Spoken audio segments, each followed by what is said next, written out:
Hey friends, see how easy it is to make gummies for pennies on the dollar, way less than you'd spend at the dispensary with only a handful of ingredients. The main ingredient for this particular recipe is Jell-O, and that's doing a lot of the work for you. So you can whip these up in like 10 minutes. They set in the fridge pretty quickly as well.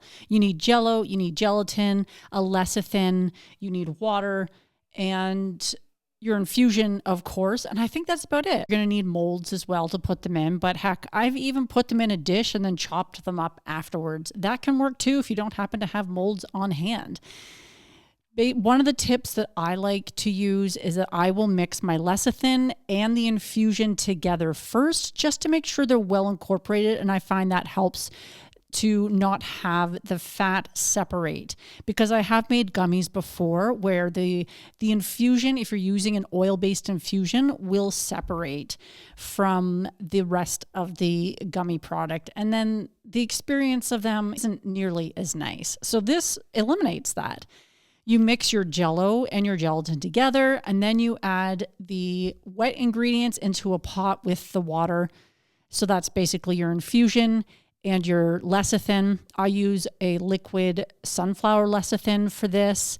And then you put in your Jell-O and gelatin together. They've already been pre-mixed already. You mix them up, let it bubble a little bit, and then I like to put it into a squeeze bottle because I just find I hate the droppers. They are way too tedious for me. And trying to pour them into molds with like a measuring cup, I also find isn't that great either. The dropper bottle is what I found works best for me right now. So until I find something better, there are drawbacks, of course.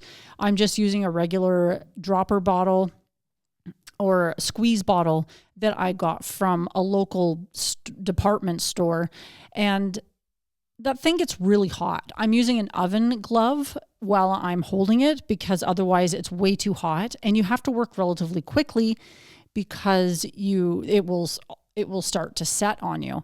But I use the oven mitt, the oven glove, and the squeeze bottle to squeeze them into the molds, and then I put them into the fridge.